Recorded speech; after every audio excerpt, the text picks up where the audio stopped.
Welcome to Name the Elephant. I'm your host, Talisa.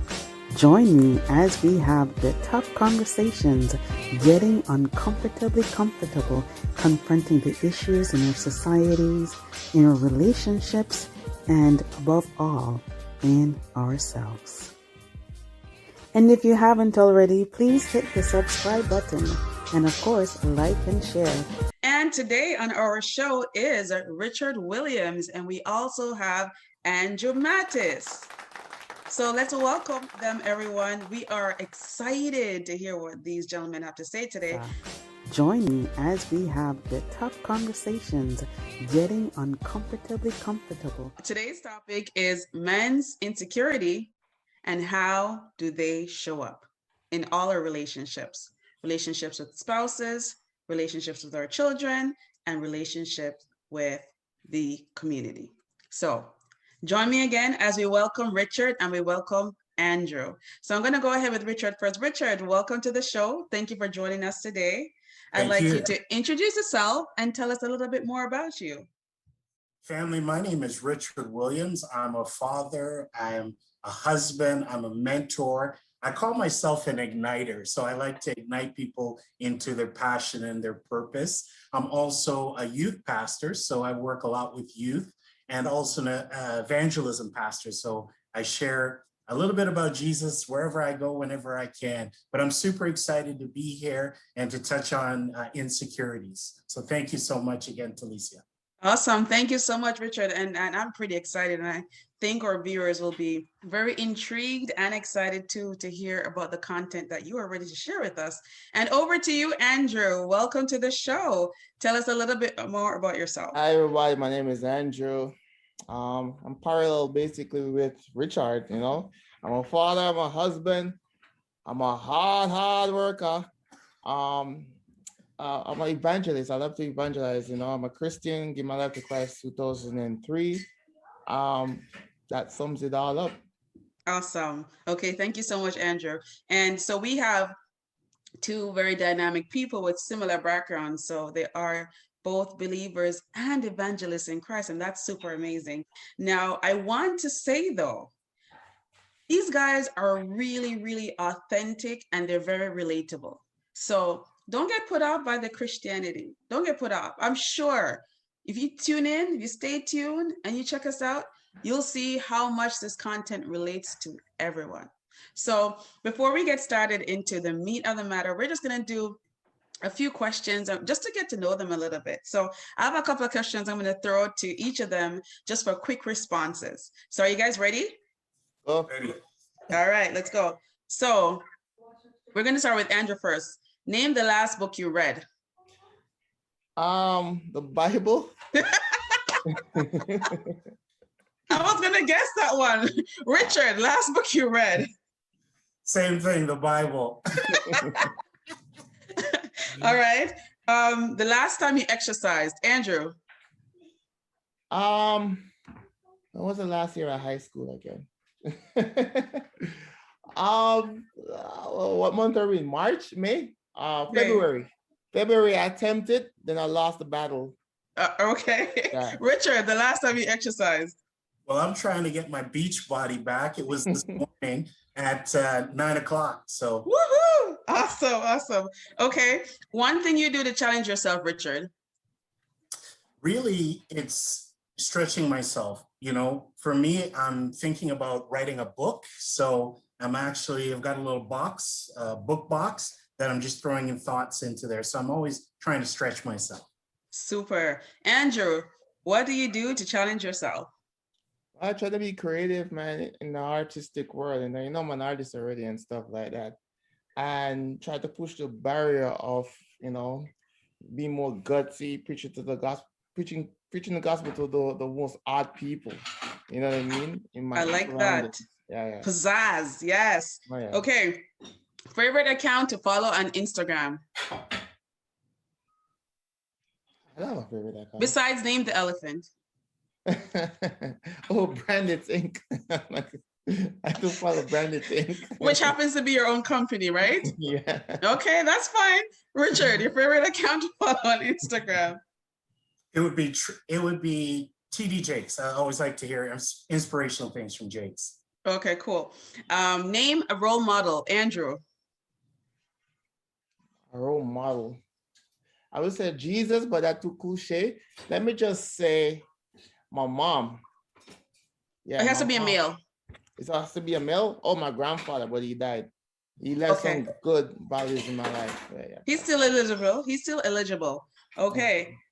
Richard, name a male role model. You might laugh, but it's actually my nephew.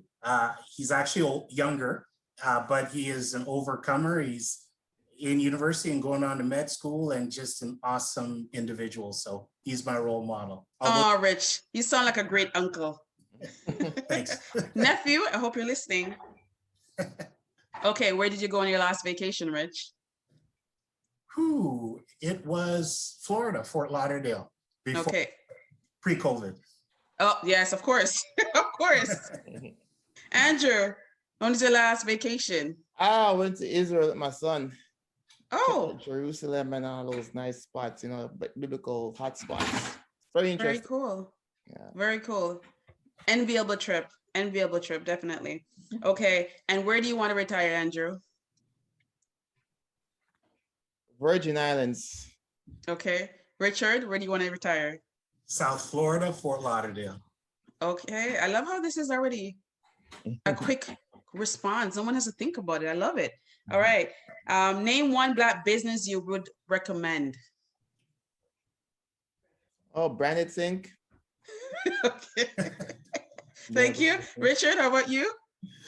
Don's Jerk. I don't know if you guys ever traveled to Brampton, but they're efficient, they're fast, and wonderful food. It's called Don's Jerk. Look them up. All right, might check them out. Okay, now Rich, back to you. I have a feeling I already know the answer to this question, but I'm just gonna ask your favorite family member. Don't laugh, but it's myself. I love myself.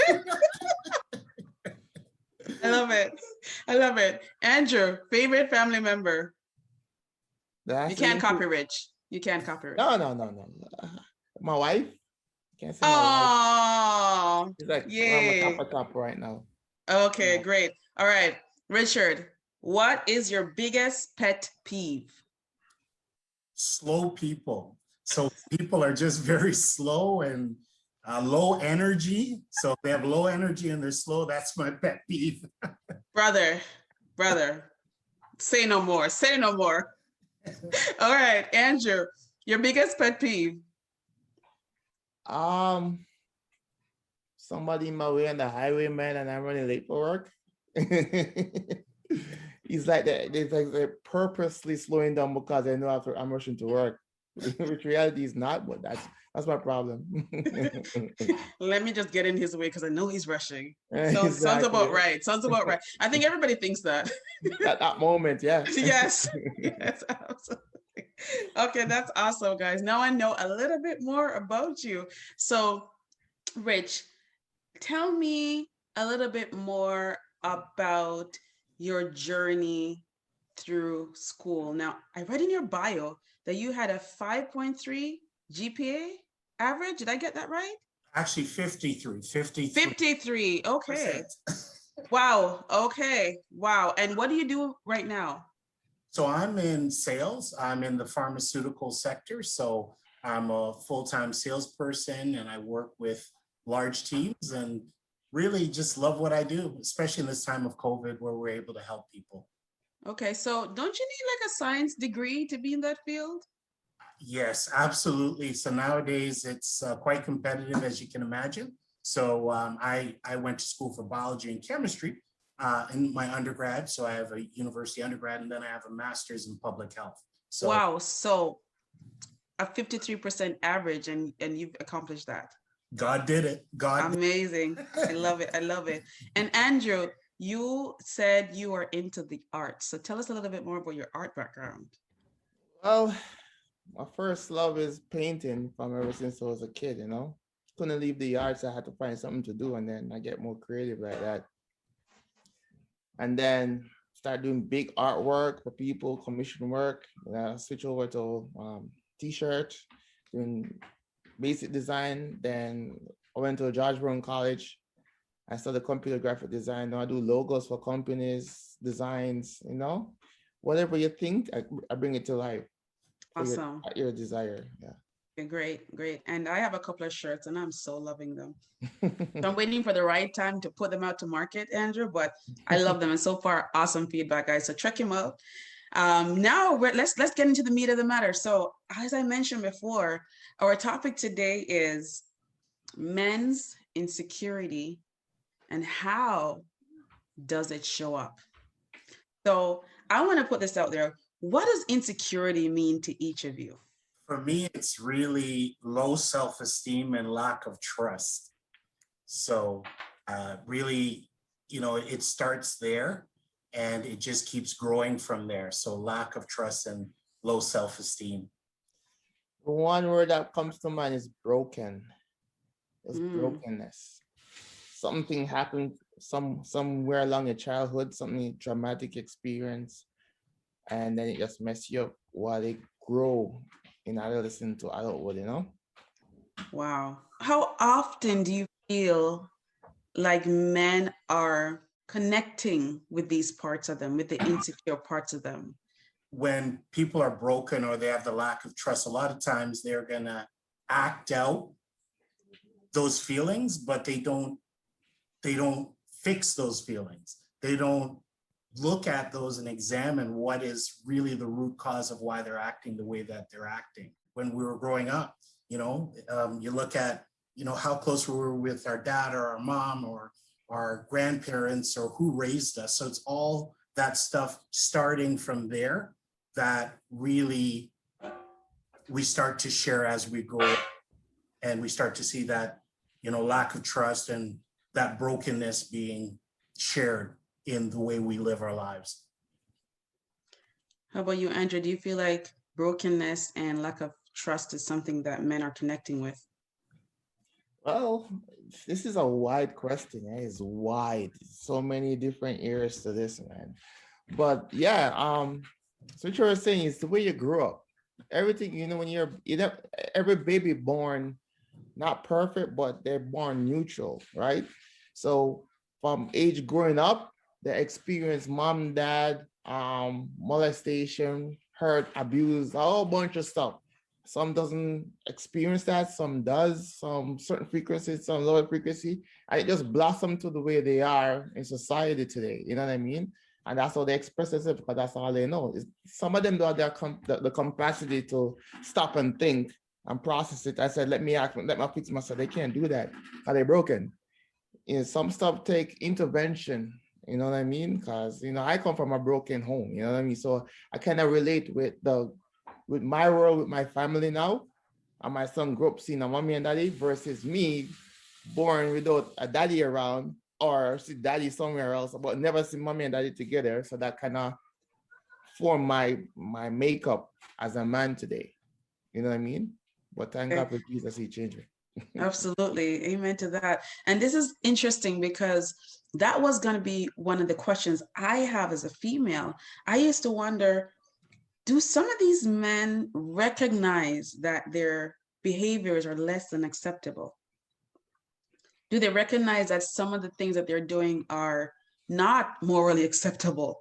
I mean, I want to use the word wrong, but I don't want to put anyone in a box, but wrong in relation to the people and individuals that you are dealing with and interacting with daily. So when we talk about interacting with bosses, when you talk about interacting with your wives, interacting with your children, I like to use the word unacceptable. And so my question has always been, are they aware that these are undesirable behaviors? And you just touched on that, Andrew. You said, no, some of them are not able to have that conversations with themselves, to be aware, to acknowledge that I may not be reacting or operating or acting in the best interest of the people around me or in the best interest of my relationships. Let's talk a little bit more about how does the insecurity show up. So we talk about people coming from broken homes. We talk about what they visualize, to be normal or to be acceptable based on their parenting, based on their childhood. Now, how does that insecurity show up as adults? And in particular with your spouses, with your children, and in your community? Go ahead, Hold Andrew. on, go Richard. Richard, go ahead.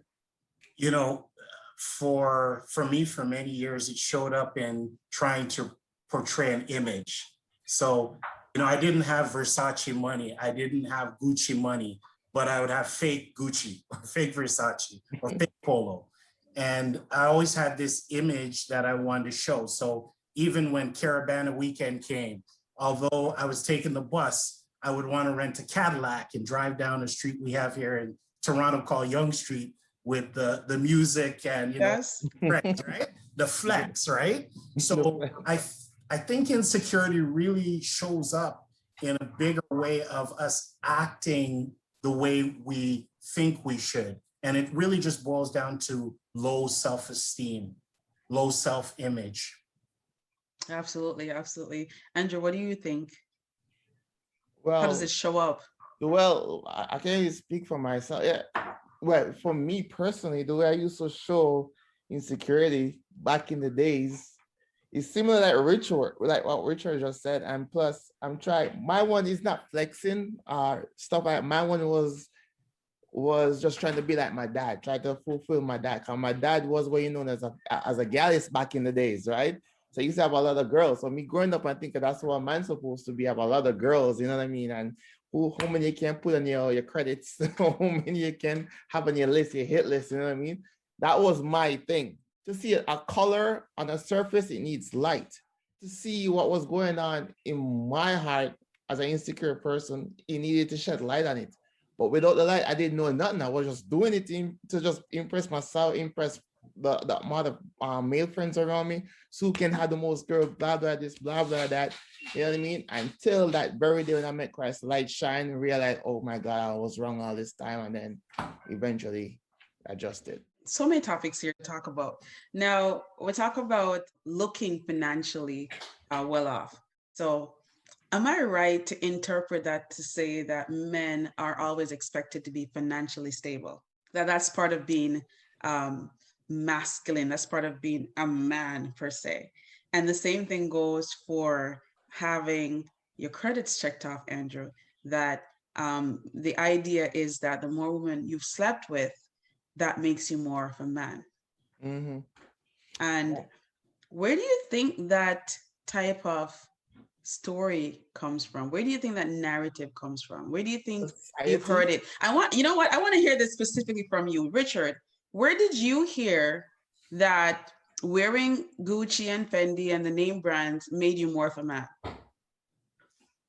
Well, really, we saw it, growing up with girls, like they would tend to want to be around the handsome guy, the guy that was buff, the jock, the guy that had the nice clothes, the nice car. So wanting to become popular with girls, we wanted to look like that popular guy. So it kind of started there. But just something that I just really feel somebody needs to hear today, Talicia, is there was something Andrew said around the molestation and that sexual violation, that happens sometimes before we, when we're young. And I know for me, I had a cousin, a female cousin that violated me. And that ended up making me hypersexual. So I started wanting to do stuff and having urges that I didn't know how to manage early, and then the promiscuity and things like that. So I don't know who's watching or who's listening to this, but we need to go back to what those root causes are and get some good inner healing in those areas. And it can happen to anyone. No one is exempt from it. I just wanted to share that because I believe that's going to bless somebody today. And God can only heal that. I'm humbled, Rich. That is super transparent, and I do believe that there's somebody who absolutely needs to hear that, because oftentimes people talk about women being abused, and we hear of sexual abuse about women, but men are often shamed to even, when they're trying to express that they've been sexually abused. And we're coming from a culture where Black culture, I would say, where, as Andrew, as you said, the more women you've slept with, the more macho you are. Mm. Well, what if those advances weren't voluntary, right? What if those advances were never what you wanted, or they never honored you? And our men, I believe, have been shamed into talking about these issues. Further, they have not even been able to recognize that this is sexual abuse.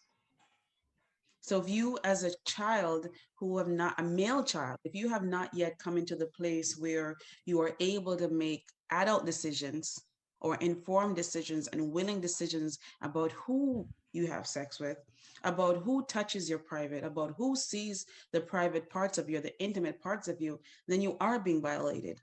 And that was something that wasn't clear to me until later on in my life, what sexual abuse was, because it's something that is normalized. When you have a young child, a male child, we're speaking specifically, who's been with older adults, guess what? His friend says, "Oh my God, you were with an older woman, giving him daps. It's all great. It's all good." But that's on the outside, Richard, because we are still people. And I don't want to speak for people, but I think that, you know, having gone through similar experiences, I feel that people misunderstand what it is that happens when someone violates you sexually in any way, whether it's a touch, whether it's impartation, however it happens, people miss the impact that that has had. Now, we're going to go into that a little bit more, but Andrew, I want you to tell me, where did you first hear the narrative of how sleeping with multiple women, and the more women you slept with, the more macho or the more manly you were? Where did you hear that narrative? Well, it's not a narrative that I heard. It's a narrative that I experience, that I see throughout my dad, my uncles. You know what I mean? And plus, one of the major factor was my uncle introduced me to porn, right?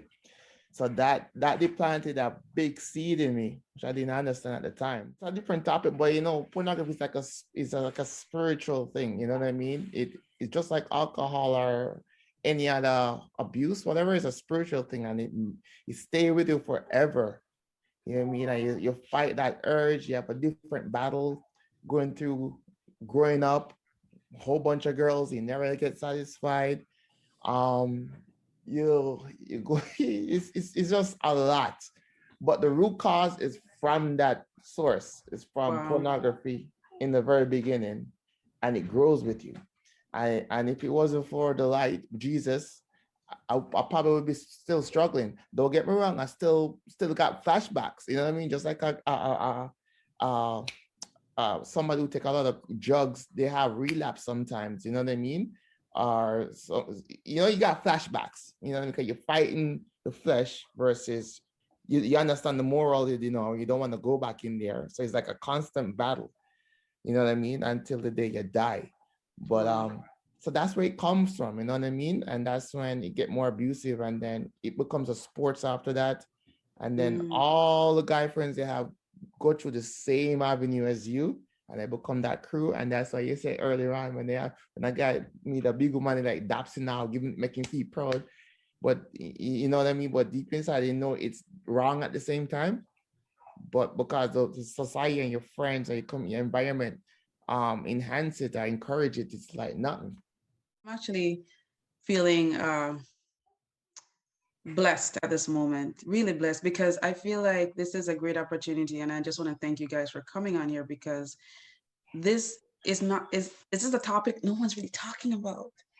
And I really think it's important that our community recognizes the importance of having these conversations, of normalizing male sexual abuse. That is a thing, that it happens. And some of our fathers, some of our husbands and boyfriends, and some of our sons have gone through this. And this opens opportunity for us to heal.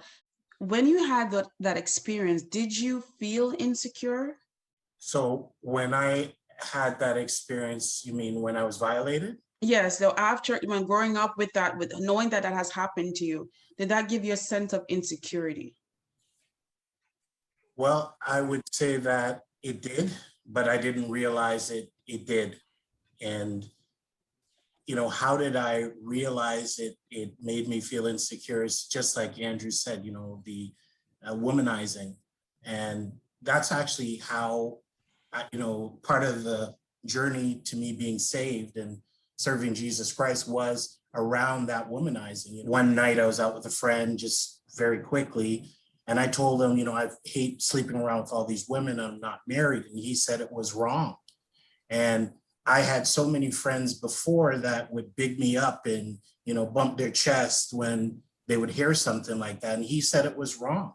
And I said, well, why do you say it's wrong? And he invited me to church, and I gave my life to Jesus Christ. But I think it's important that when people come to us as believers and they share things like that with us, we need to step up and tell them it's wrong and encourage them to do what the right thing is. And even our culture, all of us are from the Caribbean. And, when you start looking back generationally, I look back at even my family, grandfather was a womanizer, father was a womanizer, and now me, right? No womanizer. I've changed. I've broken that generational curse. So I encourage people actually to look back in their generation to understand what was happening back then, and you can change it. You can change it now. And that's through a relationship with Jesus Christ. This is something that I would want to delve into a little bit more, the parts about the insecurity and how it progresses and you not even knowing that you're feeling insecure. Sometimes we're operating, thinking, and experiencing life as a positive, but deep down we're feeling all type of different ways. Whether you're male or female, abuse feels like abuse. Violation feels like violation. It doesn't matter who did it. And the thing with abuse is abuse makes you feel less than. The abuse makes you feel like as if you are not worthy. The abuse violates your will as a person, and nobody at all, whether you're male, a little boy, 16, 8, 10, or even an adult. Even as adults, men experience sexual abuse, but nobody talks about that. And it doesn't matter at what age you are, as long as you felt violated, as long as you felt that you were forced to do something against your will, that is sometimes always painful and also harmful, because then it turns out into these situations where, as you've mentioned, you are doing things to, in my opinion, cover it up. Do you think that's what it was? You're trying to cover up what it is that you were feeling by doing the exact opposite. Is that about right in what I'm hypothesizing here? Yeah, it's not even about sexual abuse only. You know what I mean? Let's think about a bully. Why a bully became a bully? You know what I mean? Because his dad wasn't around, or maybe his dad was beating him up, or maybe his stepdad was beating him up, and he take it out on somebody less than him at school. You know what I mean? And that makes him feel macho. That makes him feel like a leader because he has the loudest mouth and the biggest muscles, and everybody be intimidated by him. But when he goes home, he's a total different person. He's back to reality. But when to take that reality out of his head while he's at school, he let it out on the less fortunate. And that's why a bully is a bully. You know what I mean? Because he's insecure of his feeling. He know that he's broken inside. He's just a little kid that saw daddy walk through the door when he was 3 years old in a diaper, and he never saw his dad again. And he's broken, but he didn't lay it out properly. He didn't vent it properly. He didn't understand how to vent it. So his solution how to vent it is being aggressive as a bully. You know what I mean? That's why most of these guys, when they do counseling, that's where psychologists hit, right in that area when they were younger, why they become what they are. And majority of them is in prison right now. If you interview all of them, all of them has the same parallel understanding.